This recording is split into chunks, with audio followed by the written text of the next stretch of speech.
Classrooms this week could look a bit different as teachers from Twin Rivers and Natomas prepare to strike in the coming days. What do we want? Safe school. What do we want? Safe school. After almost a year of negotiations, both sides not coming to an agreement. We are ready and prepared to go on strike tomorrow if necessary.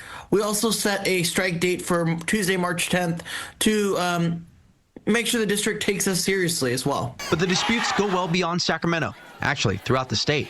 There's 32 districts who have been working together to really learn from each other about how to really, first of all, organize our members and organize with the community around common demands.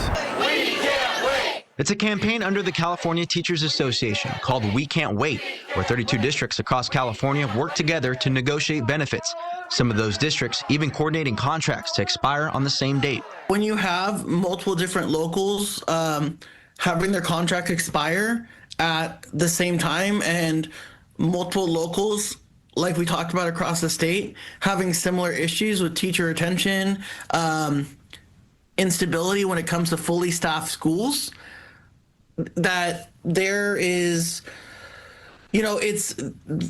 there will be a push across the state to fix some of these issues. We've got to put pressure on the districts because it's districts like these here in Sacramento have the money, but also tell people in Sacramento, these politicians, you can't say we're fighting.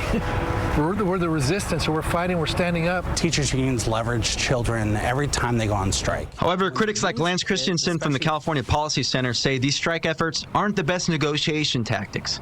We're talking about increasing benefits and salaries for people who really have more than they need at this point in time. California teachers are the best paid in the entire nation. We shouldn't downplay the fact that there are teachers in school districts which should deserve better pay, but to leverage the kids and use them as political pawns is really a terrible idea. Twin Rivers and Natomas Unified telling KCRA in statements that they are committed to negotiating with both unions, as well as serving over the 15,000 students in their district. And as of today, Natomas is still set to strike for Tuesday, releasing that strike before the fact-finding report was even released.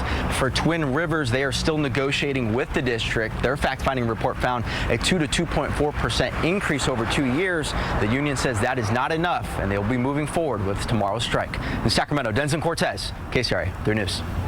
Twin Rivers and Natomas would like to join unions like San Francisco, Los Angeles, and West Contra Costa County, which have either gone on strike or voted overwhelmingly for a strike authorization.